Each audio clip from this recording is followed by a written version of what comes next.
Bapak Ibu yang terkasih di dalam Tuhan Yesus Kristus, selamat beribadah di GKI Taman Aries. Minggu ini adalah Minggu Advent pertama dengan tema Berjaga-jagalah dan berdoalah. Firman Tuhan akan dilayankan oleh Pendeta Gunawan Saputra dari GKI Pakisraya. Warta selengkapnya, marilah kita simak video berikut ini. Minggu ini kita telah memasuki masa Advent. Dalam liturgi masa Advent, di awal ibadah akan ada penyalaan lilin Advent. Umat dapat menyalakan lilin yang telah disiapkan di rumah masing-masing dengan mengikuti petunjuk dari penatua yang bertugas. Minggu Advent kedua, 5 Desember 2021, dengan tema Persiapkan Diri untuk Tuhan. Pelayan Firman Pendeta Rinto Tampu Bolon. dan kegiatan Christmas Carol akan dilaksanakan mulai tanggal 1 sampai dengan 17 Desember 2021. Halo teman-teman, Om Tante, Bapak Ibu, dan Opa Oma. Mari rayakan sukacita Natal bersama keluarga GKI Taman Aries dengan menggunakan Tuibo Natal GKI Taman Aries 2021. Share foto melalui WhatsApp paling lambat hari Minggu 12 Desember 2021. Pada tanggal 24 Desember nanti, kita dapat menggunakannya sebagai profile picture pada WhatsApp. Video rangkaian foto frame tersebut akan kita saksikan bersama pada kebaktian Minggu 26 Desember 2021. Link dan cara penggunaannya serta keterangan kelengkapannya akan diinformasikan melalui WhatsApp grup atau dapat dilihat di Warta Jemaat. Yuk ikutan, ditunggu ya! Ingin mengobrol yang seru-seru tentang topik seputar kehidupan sehari-hari dan bagaimana kita merefleksikannya? Mari bergabung di Teras Kamis setiap hari Kamis jam 5 sore melalui Zoom ataupun YouTube. Mari Opa Oma, kita bertemu dalam acara Rindu, Riang dalam Usia Indah yang akan diadakan pada hari Jumat 3 Desember 2021 pukul 10 pagi dengan tema Nantikanlah dalam Keyakinan. Dengan pelayan firman, Pendeta Jimmy Santoso dari GKI Surya Utama. Ditunggu ya. Mari kita saling menguatkan melalui sapaan doa setiap Sabtu pertama dan ketiga jam 8 pagi. Saudara dapat mengirimkan permohonan doa melalui WhatsApp ke Pendeta Rinto Tampu Bolon atau Pendeta Hizkia atau melalui chat live YouTube selama doa berlangsung. Majelis Jemaat GKI Taman Aries telah menerima permohonan atestasi masuk dari GPIB Petrus, Kecamatan Gambir, Jakarta Pusat atas diri Ibu Esther Christina Elisar beserta Saudari Yolanda Wilhelmina Maurin Raja Gugup. Alamat Perumahan Palem Ganda Astri 4, Jalan Semeru, Blok E6, nomor 12A. Majelis Jemaat dan Jemaat GKI Taman Aries mengucapkan selamat bersekutu, selamat bersaksi, dan selamat melayani di GKI Taman Aries. Sehubungan dengan kembali dimulainya kebaktian live streaming GKI Taman Aries sejak tanggal 3 Oktober 2021 yang lalu, Majelis Jemaat GKI Taman Aries membuka kesempatan bagi jemaat dan simpatisan GKI Taman Aries yang terpanggil untuk memberikan persembahan bunga mimbar. Mohon dapat mendaftarkan diri dengan cara menghubungi Tata Usaha GKI Taman Aries melalui telepon atau email. Demikian warta lisan hari ini. Keterangan selengkapnya dapat dilihat di Warta Jemaat. Mari kita bersaat teduh.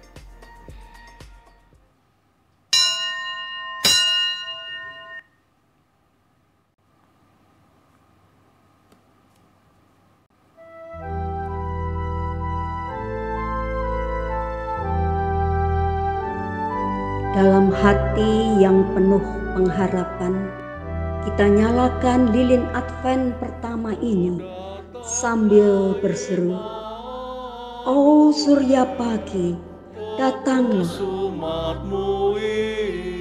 Halaukanlah segala kesuraman, mampukanlah kami berjaga dan berdoa untuk menyambut Sang Immanuel."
Mari, datanglah kepada Dia Sang Surya kehidupan, membawa segala pengharapan dan doa kepadanya, menyambut janji keselamatan yang telah merekah.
Pertolongan kita adalah dalam nama Tuhan yang menjadikan langit dan bumi.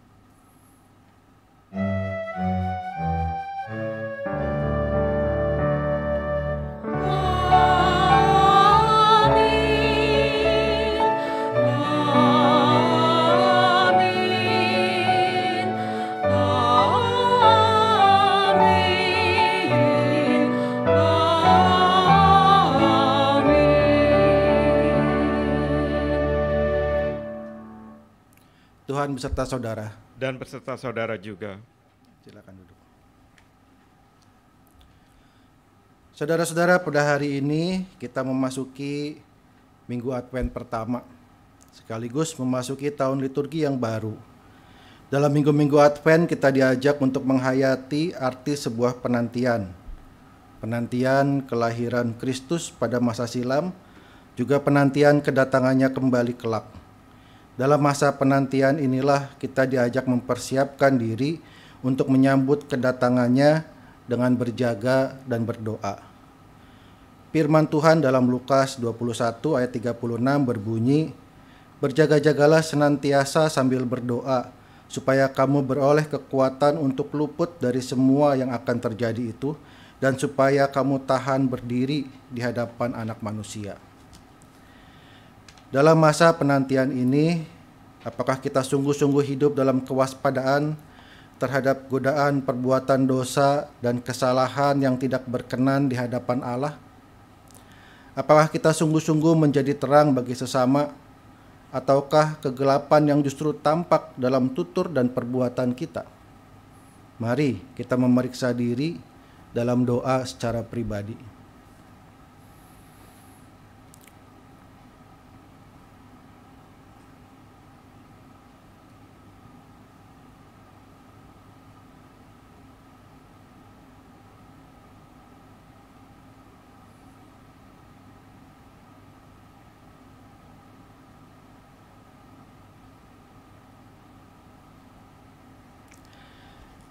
Ya Allah Sang Pengasih, Engkaulah Allah yang mengenal hati dan pikiran kami. Engkaulah juga Allah yang merancangkan kebaikan atas segala masa kehidupan kami.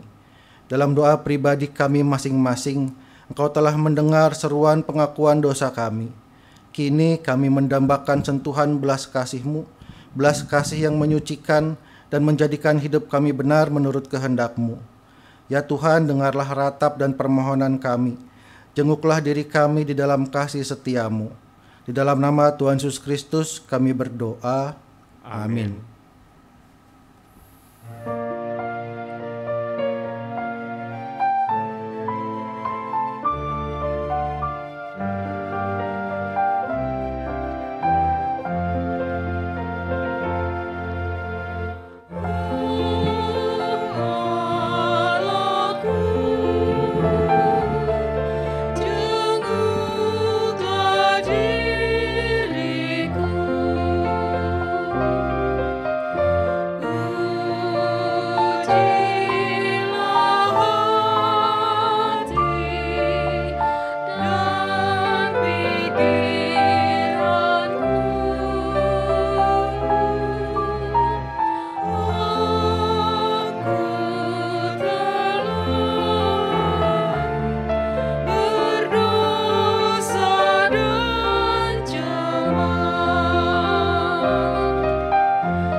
Saudara, bagi kita yang telah mengakui dosa dan pelanggaran di hadapan Tuhan, kini dengarkanlah berita anugerah yang tertulis di dalam Yeremia 33 ayat 8. Aku akan mentahirkan mereka dari segala kesalahan yang mereka lakukan dengan berdosa terhadap aku, dan aku akan mengampuni segala kesalahan yang mereka lakukan dengan berdosa dan dengan memberontak terhadap aku.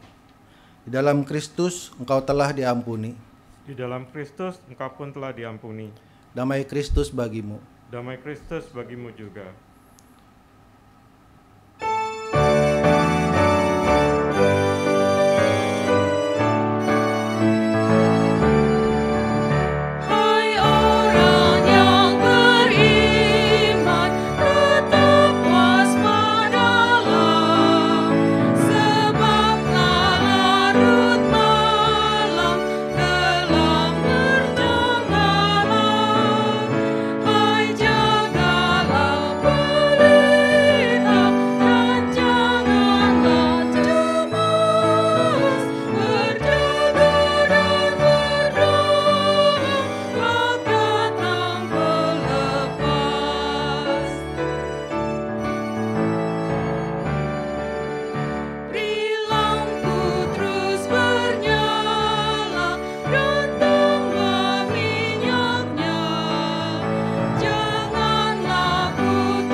Saudara, mari kita berdoa. Bapa di surga, kami bersyukur untuk segala berkat dan anugerah-Mu dalam kehidupan kami, sehingga pada pagi hari ini kembali kami dapat beribadah, walaupun belum dapat kami lakukan di gereja melalui pertemuan seperti di masa normal, tetapi hal ini pun sungguh kami syukuri karena kami masih dapat bersekutu bersama Tuhan, juga bersama-sama saudara seiman kami. Kami percaya ya Tuhan, Tuhan menyertai setiap kami dalam pemberitaan firman, supaya kami bukan saja mendengar, tetapi juga mengerti firman Tuhan itu dan melakukannya di dalam kehidupan kami, khususnya pada saat ini ketika kami memasuki masa Advent, ketika kami diingatkan untuk senantiasa memelihara kehidupan kami dalam upaya kami berjaga-jaga menyambut kedatangan Tuhan. Biarlah kiranya Tuhan yang menolong kami semua untuk dapat melakukannya. Biarlah Tuhan juga menyertai hamba-Mu yang akan menyampaikan firman, supaya dengan penyertaan Tuhan segala perkataan yang keluar dari mulutnya sesuai dengan kehendak Tuhan. Di dalam nama Tuhan Yesus Kristus kami berdoa, amin. Bacaan pertama menurut Yeremia 33 ayat 14 sampai 16. Sesungguhnya waktunya akan datang, demikianlah firman Tuhan, bahwa aku akan menepati janji yang telah kukatakan kepada kaum Israel dan kaum Yehuda. Pada waktu itu dan pada masa itu, aku akan menumbuhkan tunas keadilan bagi Daud. Ia akan melaksanakan keadilan dan kebenaran di negeri. Pada waktu itu, Yehuda akan dibebaskan, dan Yerusalem akan hidup dengan tentram. Dan dengan nama inilah mereka akan dipanggil Tuhan keadilan kita. Demikianlah sabda Tuhan. Syukur kepada Allah. Pada Tuhan.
sesuai hukumnya. Jalan-Mu Tuhan adalah kebenaran dan kasih bagi yang berpegang pada firman-Nya, pada perjanjian-Nya. Pada Tuhanlah ku angkat jiwaku, ku percaya padamu.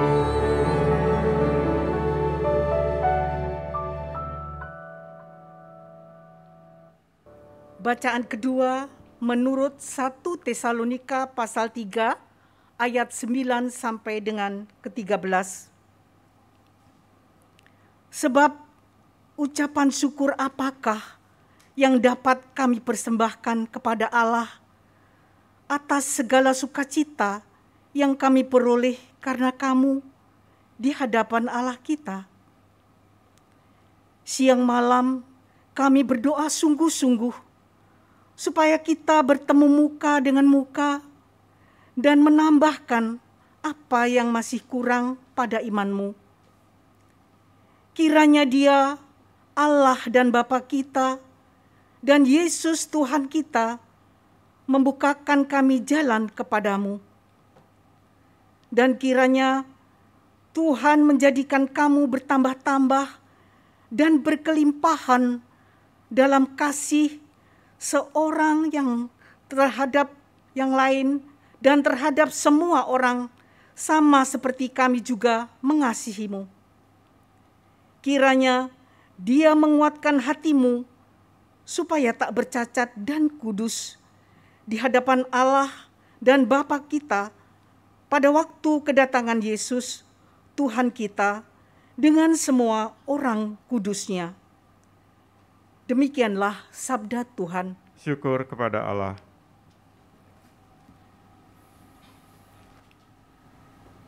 Injil Tuhan kita Yesus Kristus menurut Lukas pasal 21 ayat 25 sampai 36.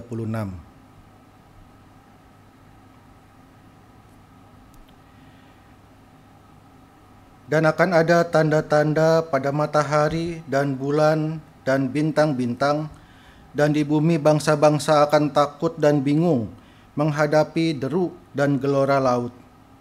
Orang akan mati ketakutan karena kecemasan berhubung dengan segala apa yang menimpa bumi ini, sebab kuasa-kuasa langit akan goncang. Pada waktu itu orang akan melihat Anak Manusia datang dalam awan dengan segala kekuasaan dan kemuliaannya. Apabila semuanya itu mulai terjadi, bangkitlah dan angkatlah mukamu, sebab penyelamatanmu sudah dekat. Lalu Yesus mengatakan perumpamaan ini kepada mereka. Perhatikanlah pohon ara atau pohon apa saja. Apabila kamu melihat pohon-pohon itu sudah bertunas, kamu tahu dengan sendirinya bahwa musim panas sudah dekat. Demikian juga jika kamu melihat hal-hal itu terjadi, ketahuilah bahwa kerajaan Allah sudah dekat. Aku berkata kepadamu, sesungguhnya angkatan ini tidak akan berlalu sebelum semuanya terjadi. Langit dan bumi akan berlalu, tetapi perkataanku tidak akan berlalu. Jagalah dirimu, supaya hatimu jangan syarat oleh pesta pora dan kemabukan, serta kepentingan-kepentingan duniawi, dan supaya hari Tuhan jangan dengan tiba-tiba jatuh ke atas dirimu seperti suatu jerat. Sebab ia akan menimpa semua penduduk bumi ini. Berjaga-jagalah senantiasa sambil berdoa, supaya kamu beroleh kekuatan untuk luput dari semua yang akan terjadi itu, dan supaya kamu tahan berdiri di hadapan Anak Manusia. Demikianlah Injil Tuhan Yesus Kristus. Berbahagialah mereka yang mendengarkan firman Allah dan yang memeliharanya.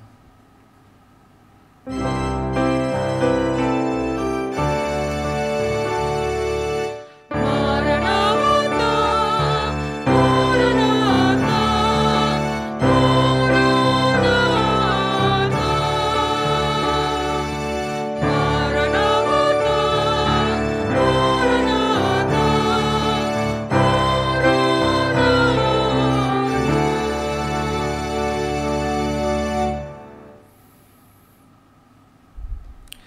Saudara-saudara, tanpa terasa kita sudah memasuki Minggu Advent lagi. Minggu Advent yang pertama. Kita tahu masa Advent adalah awal tahun liturgi. Mungkin kita bisa samakan dengan tahun baru gerejawi. Bisa ya? Jadi sebagaimana tahun baru, sama kayak tahun baru 1 Januari, kita mengawalinya dengan pengharapan. Demikian juga dengan awal tahun gerejawi. Kita juga harus mengawalinya dengan pengharapan. Karena pengharapan ini jadi kunci. Jadi sesuatu yang sangat penting di awal tahun.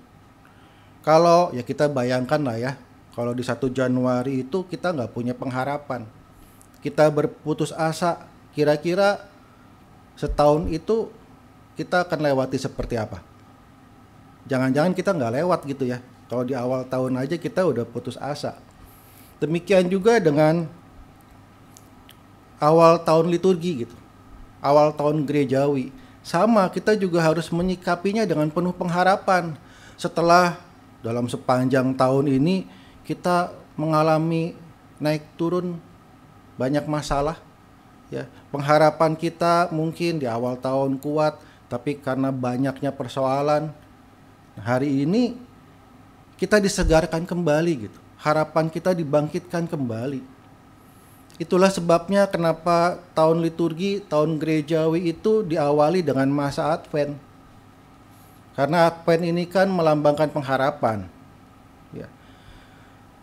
Yang seharusnya membingkai gitu.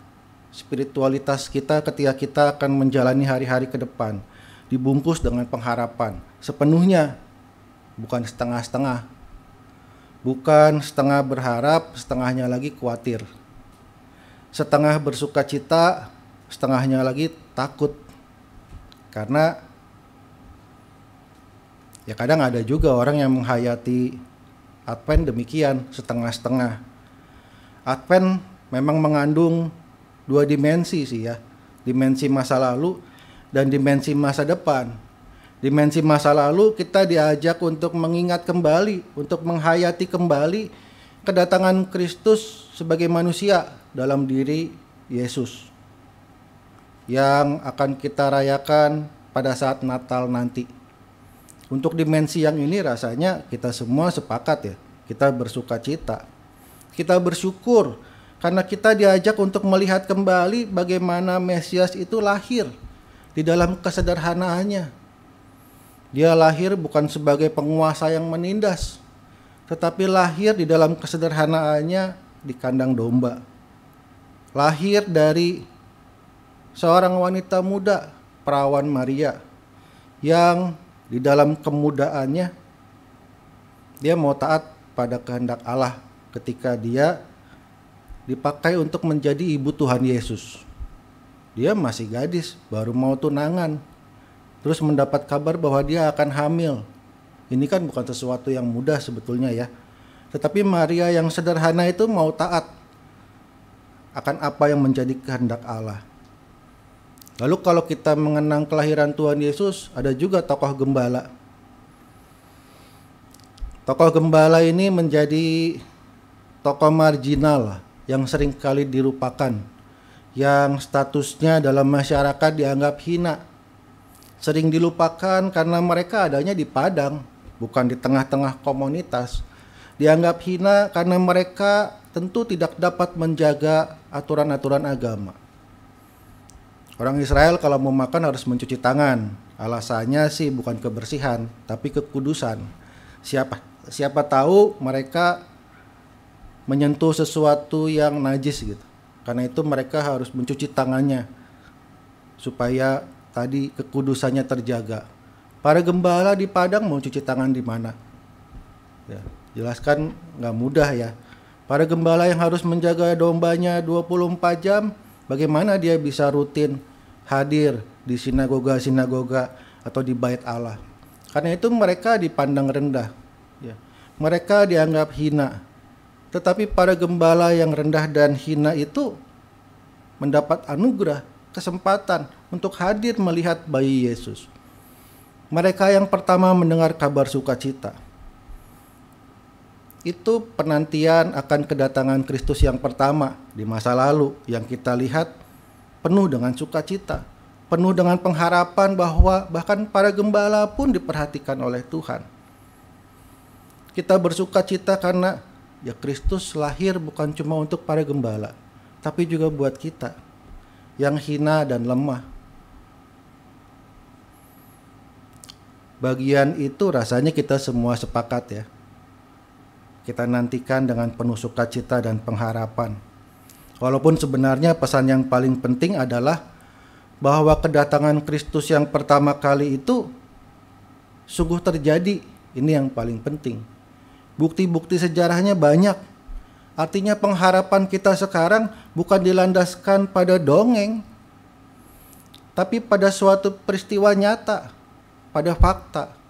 Kristus sungguh hadir, sungguh lahir sebagai manusia, dan sungguh mati di atas kayu salib, dan sungguh bangkit untuk datang kembali nanti. Kita bersyukur untuk kelahiran Kristus sebagai manusia yang menebus dosa kita. Tapi itu kan baru satu sisi dari Advent, satu sisi dari penantian kita. Ada sisi yang lain, ada dimensi yang lain, dimensi masa depan, di mana kita juga menanti kedatangan Kristus yang kedua. Bukan lagi sebagai manusia, tetapi kedatangannya di dalam kuasa dan kemuliaannya untuk menjadi hakim. Sayangnya bagian yang ini nih, dimensi yang masa depan ini kadang-kadang tidak disikapi sama gitu. Dengan sukacita dan pengharapan. Kadang-kadang kedatangan Tuhan yang kedua nanti disikapi dengan kekhawatiran dan ketakutan. Jadi kayak ada yang aneh ya. Kan Adventnya sama. Ya, kok bisa disikapi berbeda? Mestinya kan tidak seperti itu. Kalau Advent itu memberi kita pengharapan, mestinya bukan cuma pada saat kita merayakan kelahiran Kristus di dunia, tapi juga menjadi pengharapan dan sukacita pada saat kita menantikan kedatangan Kristus yang kedua. Ya memang sih kedatangan Kristus yang kedua itu diawali dengan berbagai penderitaan yang dahsyat. Kalau kita lihat perikop sebelumnya, Lukas 21, 20, 24 kan menggambarkan tentang keruntuhan Yerusalem. Suatu peristiwa yang tentu tidak diinginkan ketika Yerusalem dikepung oleh tentara-tentara musuh, ketika penduduknya harus mengungsi, ketika di sini dikatakan ayat 23, celakalah ibu-ibu yang sedang hamil, yang punya bayi yang menyusui, karena mereka pasti yang menjadi orang-orang yang paling menderita, diserang musuh, harus mengungsi dan sebagainya dan sebagainya.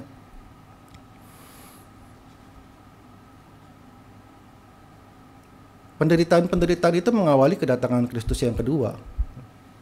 Suatu keadaan yang menyeramkan memang.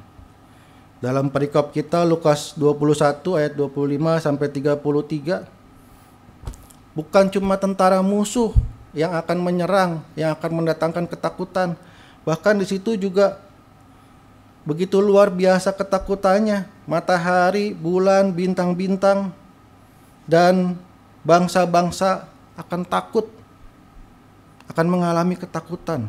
Orang akan mati ketakutan karena cemas dengan apa yang akan terjadi. Ketakutan-ketakutan, kengerian-kengerian akan peristiwa-peristiwa itu seringkali membuat masa penantian kita tidak dihayati dengan sukacita dan pengharapan. Kita bukan mengarah kepada kedatangan Kristusnya, tapi kita terfokus pada kondisi yang mengawalinya. Itu yang bikin kita takut. Padahal itu kan kondisi itu, kengerian itu adalah kondisi awal. Bukan kondisi pada saat Kristus datang yang kedua kali. Bukan kondisi pada saat setelah Kristus datang. Tapi sebelumnya, kondisinya kacau, penuh dengan penderitaan. Kristus datang, ada pengharapan, ada pertolongan, ada keselamatan. Kristus yang datang di dalam kemuliaannya sebagai hakim itu akan menolong orang-orang benar dan membebaskannya dari penderitaan. Kedatangan yang kedua nanti dengan demikian jadi sukacita dong seharusnya, bukan ketakutan. Bahwa kita akan mengalami penderitaan sebelumnya, tapi kita punya pengharapan. Karena Kristus akan datang menolong kita. Sama seperti ketika Kristus datang pertama kali. Dulu, orang-orang Israel kan juga ada dalam penderitaan kan. Ketika mereka ditindas oleh musuh-musuh yang sedemikian kuatnya. Sehingga mereka tidak mampu melawannya, dan Mesias adalah harapan satu-satunya yang akan membebaskan kita, yang akan membebaskan mereka, memberi mereka kelegaan atas ketertindasan yang terjadi. Demikian juga dengan kedatangan Kristus yang kedua nanti. Dia menjadi harapan satu-satunya ketika keadaan dunia menjadi begitu buruk, ketika sikap manusia menjadi begitu berdosa, begitu rusak, saling menyakiti. Maka Kristus yang akan datang kembali itulah yang menjadi pengharapan kita. Dia akan menolong dan membebaskan orang-orang benar dari penderitaan. Bahwa ada kondisi awal yang mengerikan, ya memang demikian yang disampaikan di Alkitab. Akan ada kondisi awal. Kita diajak untuk melihat pada tanda-tandanya katanya. Kalau pohon apapun bertunas, berarti musim panas sudah dekat.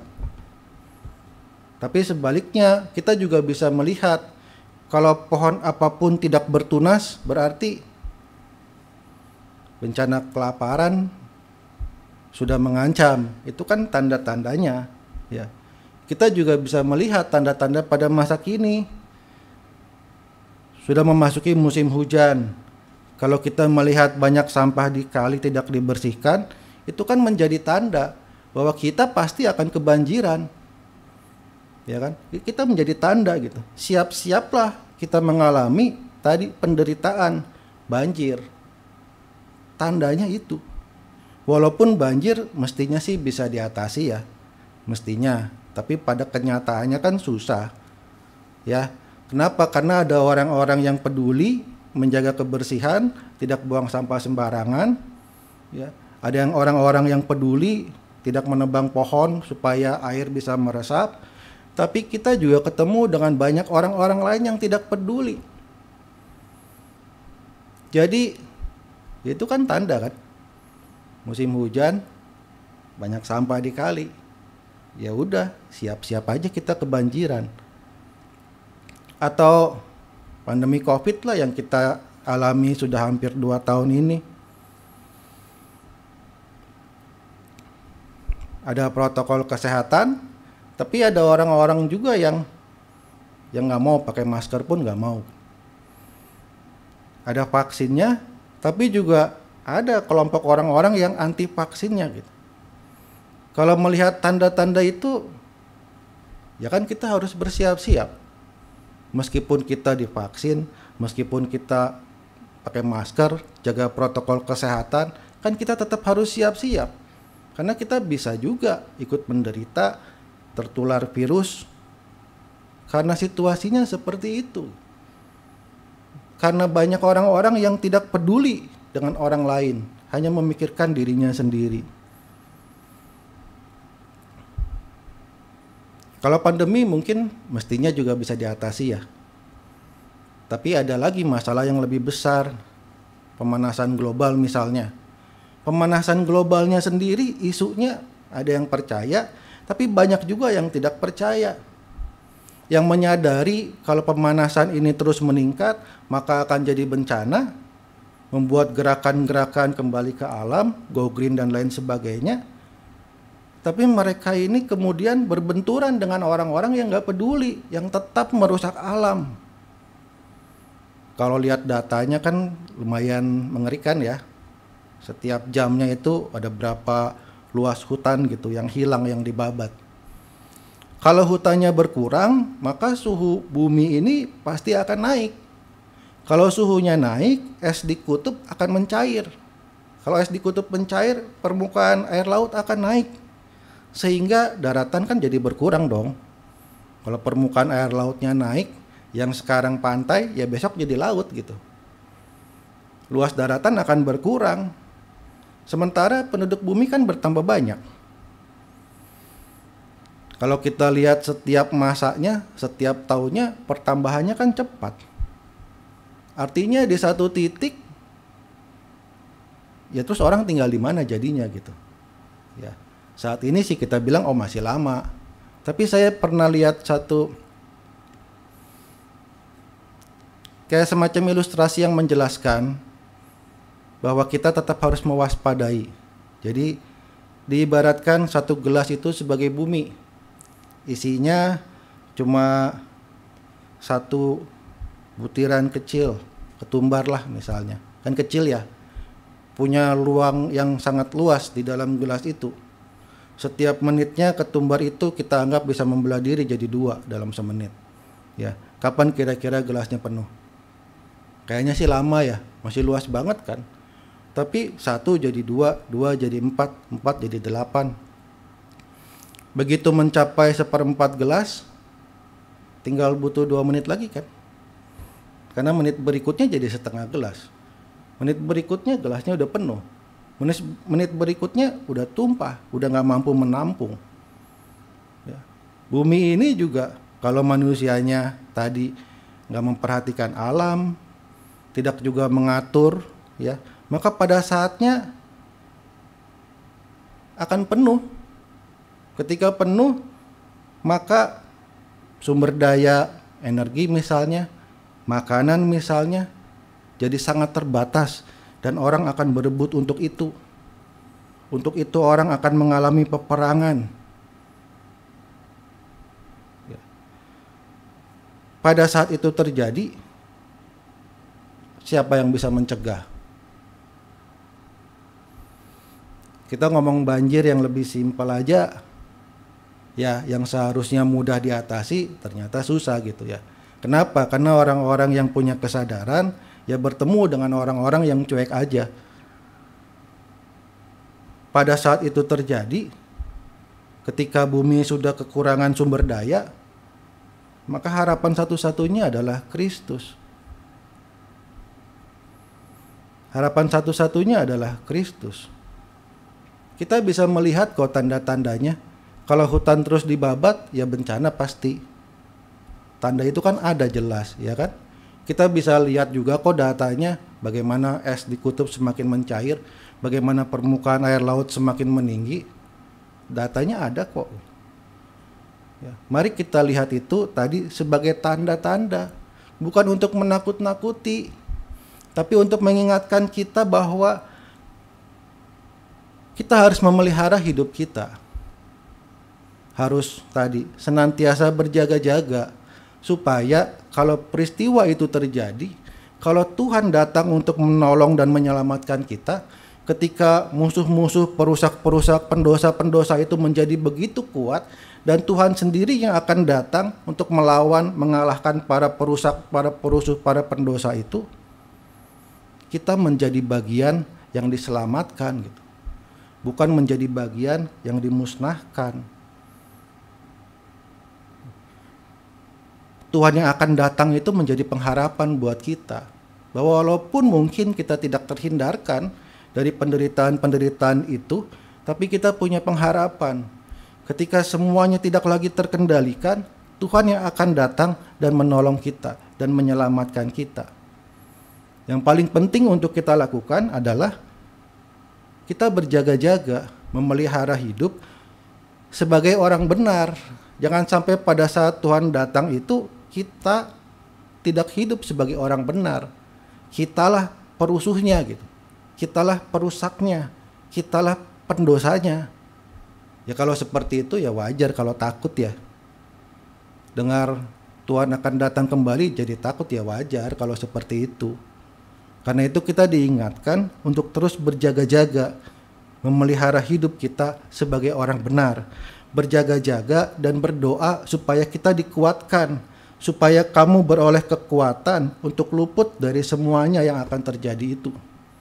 Dan supaya kamu tahan berdiri di hadapan anak manusia. Kita bisa tahan berdiri di hadapan anak manusia kalau kita hidup benar dan Tuhan berkenan kepada kita. Ini adalah pengharapan, sukacita. Karena itu, meskipun Advent ini punya dua dimensi, mengenang Kristus yang datang sebagai manusia dan menantikan Kristus yang akan datang kembali di dalam kuasa dan kemuliaannya, mari kita sikapi kedua dimensi itu dengan sukacita dan pengharapan. Tuhan menolong kita. Amin.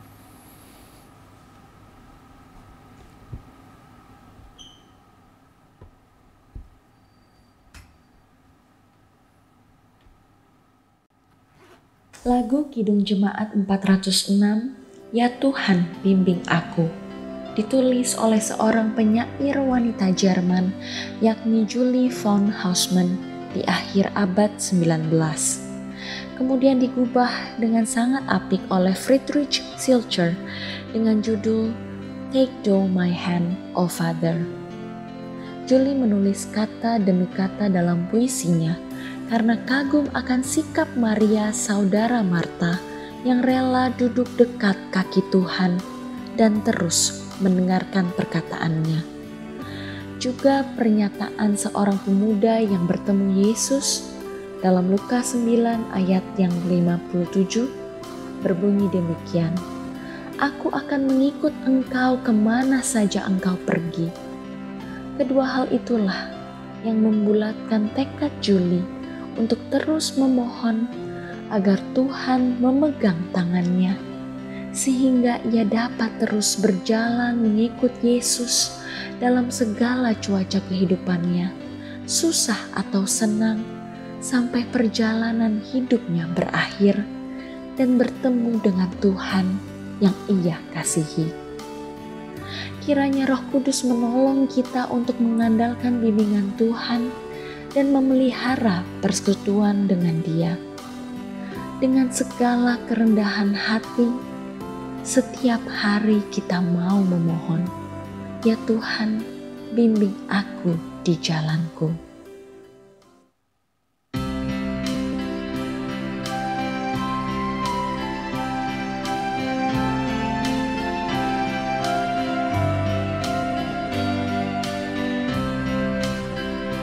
Ya Tuhan, bimbing aku di jalanmu, sehingga ku selalu bersamamu. Enggan aku melangkah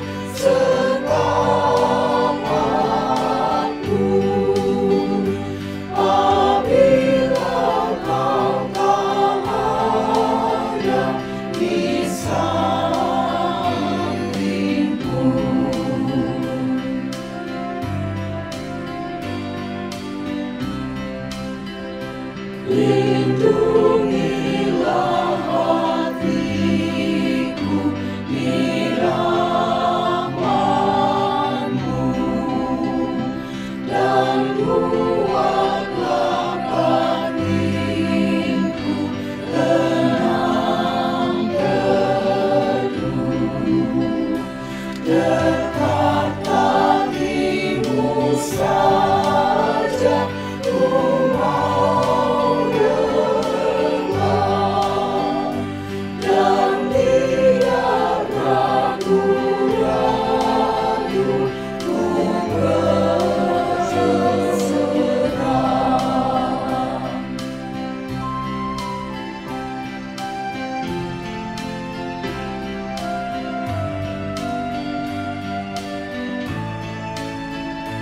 Dan bila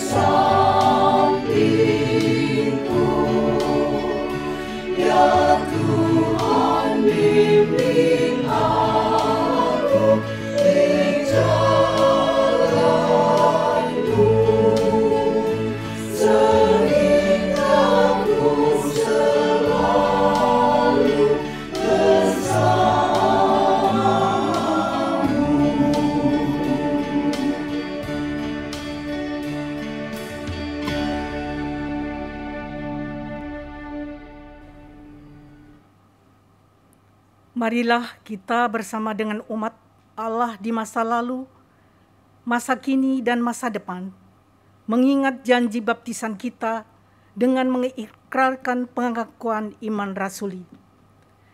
Aku percaya kepada Allah Bapa yang Maha Kuasa, Khalik langit dan bumi, dan kepada Yesus Kristus, Anak yang tunggal Tuhan kita, yang dikandung daripada Roh Kudus, lahir dari anak darah Maria, yang menderita sengsara di bawah pemerintahan Pontius Pilatus, disalibkan, mati dan dikuburkan, turun dalam kerajaan maut.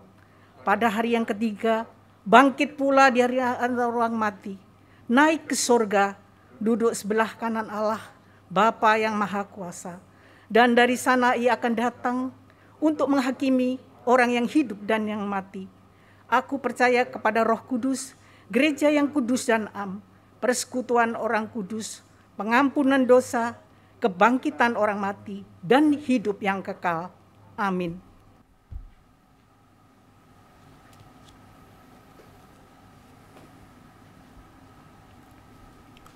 Saudara, mari kita berdoa.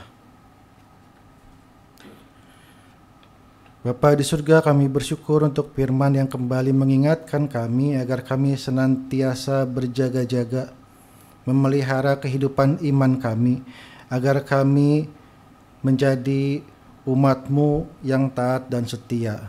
Kami menyadari juga ya Tuhan, ada banyak godaan dan tantangan yang kami hadapi ketika kami memelihara untuk hidup benar di dalam Tuhan. Karena itu kami juga berdoa kepadamu ya Tuhan, kiranya Engkau menolong kami, menguatkan kami, memampukan kami untuk dapat memelihara iman di tengah-tengah dunia ini. Mampukan kami ya Tuhan untuk menjadi saksi-saksi Tuhan dimanapun kami ada, supaya semakin banyak orang yang mengenal Engkau dan datang kepadamu. Pada saat ini Tuhan, kami teringat kepada saudara-saudara kami yang sakit atau di dalam pemulihan. Kami mau berdoa untuk Bapak Ari Jos Watimuri, Bapak Cipto Setianto, juga Ibu Lita Syahli. Kiranya Tuhan Engkau menyertai mereka yang saat ini di dalam sakit atau di dalam pemulihan. Kami percaya Tuhan tetap hadir, menolong, menyertai mereka. Biarlah kiranya mereka tetap dapat merasakan kehadiran dan pertolongan Tuhan itu, sehingga di dalam sakitnya mereka tetap berpengharapan, tetap dapat merasakan damai dan sukacita di dalam Tuhan. Kiranya Engkau berkenan ya Tuhan untuk memakai setiap obat-obatan, setiap tindakan, setiap kasih dan perhatian yang diberikan baik oleh keluarga, teman dan sahabat. Biarlah semuanya menjadi alat yang Tuhan pakai, meringankan sakit penyakit mereka, bahkan memberikan kesembuhan kepada saudara-saudara kami ini. Kami mau berdoa juga ya Tuhan untuk penanganan pandemi COVID-19. Kami bersyukur Tuhan sudah menolong bangsa kami untuk saat ini ada di dalam situasi yang cukup baik. Pandemi sudah semakin melandai dan proses vaksinasi juga cukup berjalan meskipun ada hambatan, tetapi kami melihat bagaimana Tuhan menolong dan menyertai bangsa ini. Tuhan menolong pemerintah, Tuhan menolong para tenaga kesehatan yang melakukan tindakan-tindakan pencegahan, perawatan maupun juga vaksinasi. Biarlah kiranya Tuhan boleh terus menolong kami sampai dengan pandemi ini dapat kami lalui sepenuhnya. Biarlah proses vaksinasi yang sedang berjalan boleh mencapai targetnya. Semua penduduk di Indonesia boleh menjalani vaksin sehingga kami semua boleh memiliki kekebalan yang cukup untuk kembali menjalani kehidupan seperti sebelumnya. Kami bersyukur juga ya Tuhan untuk pertolongan Tuhan, dampak-dampak dari pandemi secara ekonomi khususnya yang saat ini juga sudah mulai dipulihkan. Kegiatan perekonomian sudah mulai kembali aktif. Biarlah kiranya Tuhan terus menolong supaya keramaian-keramaian yang diakibatkannya tetap dapat terpelihara, tidak sampai menjadi wadah-wadah penularan yang baru. Biarlah kami sebagai warga negara juga boleh memiliki kesadaran untuk tetap menjaga protokol kesehatan. Kami mau berdoa ya Tuhan bagi setiap keluarga yang mungkin secara langsung terdampak dari pandemi COVID ini. Biarlah kiranya Tuhan yang menolong, membukakan jalan mereka yang mungkin sempat kehilangan pekerjaan atau usahanya mengalami kebangkrutan. Biarlah Tuhan boleh menguatkan mereka, memampukan mereka untuk dapat kembali bangkit. Kami mau berdoa juga ya Tuhan untuk gereja-gereja Tuhan yang juga terdampak di dalam pelayanan mereka yang saat ini menjadi terbatas karena perjumpaan-perjumpaan juga tidak dapat terjadi. Biarlah Tuhan boleh menolong gereja-gereja Tuhan agar tetap dapat menjalankan tugas panggilan sebagai gereja untuk tetap bersaksi, tetap melayani di tengah-tengah segala keterbatasan yang ada. Kami berdoa untuk GKI Taman Aries, untuk Pendeta Rinto, Pendeta Hizkia, segenap penatua, juga para aktivis semuanya. Biarlah mereka juga tetap dapat melayani Tuhan, memuliakan nama Tuhan, menjadi agen-agen pemulihan, bukan saja bagi jemaat, simpatisan, tetapi juga bagi masyarakat sekitar yang mungkin terdampak oleh pandemi ini. Terima kasih ya Tuhan. Inilah doa-doa kami yang kami naikkan di dalam nama anak-Mu, Tuhan kami Yesus Kristus. Amin.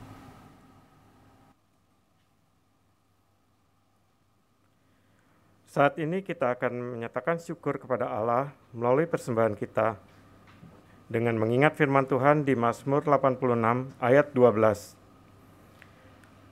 Aku hendak bersyukur kepadamu, ya Tuhan Allahku, dengan segenap hatiku dan memuliakan namamu untuk selama-lamanya.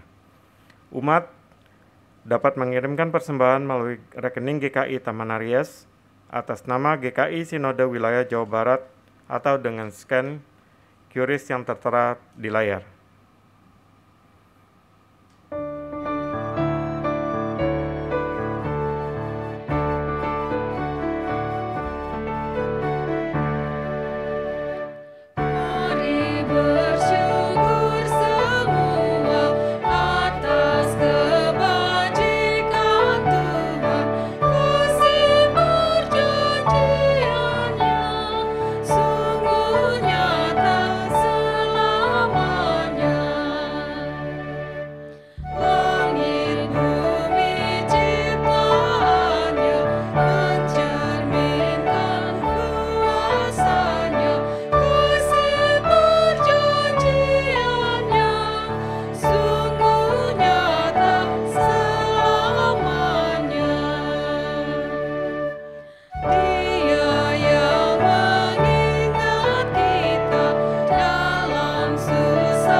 Mari kita berdoa.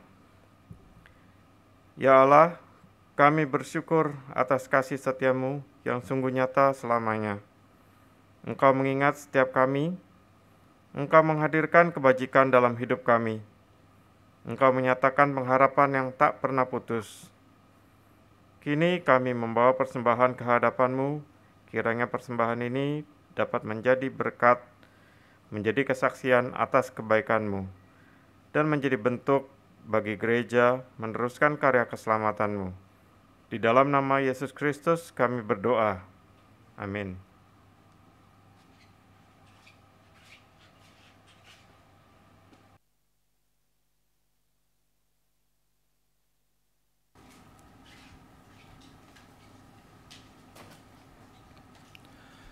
Saudara, tekunlah menghidupi kebenaran Tuhan dalam hari-harimu, sehingga engkau semakin dewasa dalam menghadapi tantangan kehidupan yang tidak mudah. Berjaga dan berdoalah senantiasa, agar engkau peka mendengar suara Tuhan kepadamu. Nyatakanlah kebaikan dan kebenaran kepada sesamamu, agar sukacita selalu lahir dalam hidupmu.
Saudara, arahkanlah hatimu kepada Tuhan. Kami mengarahkan hati kami kepada Tuhan.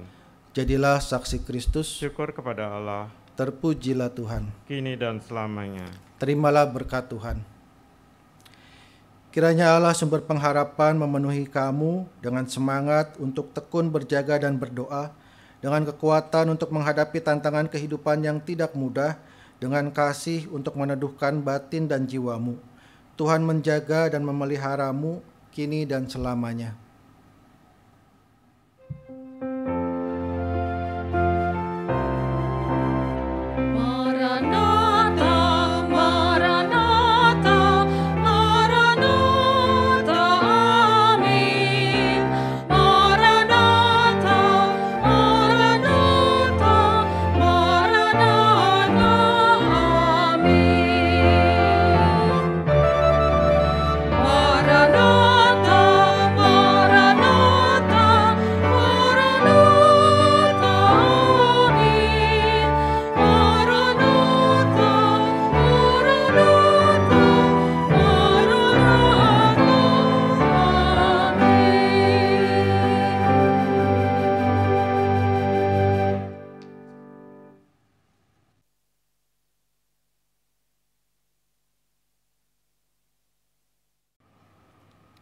Saudara-saudara yang terkasih di dalam Tuhan Yesus Kristus, ibadah telah selesai.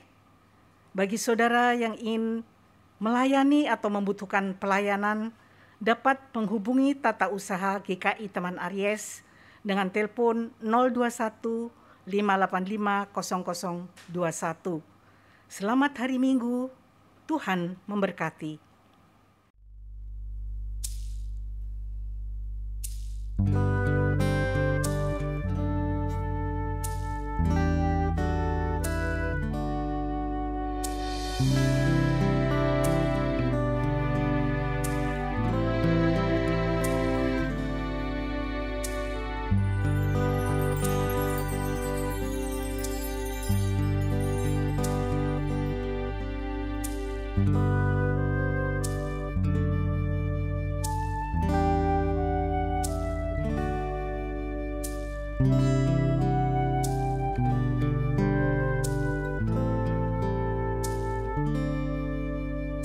Tuhan.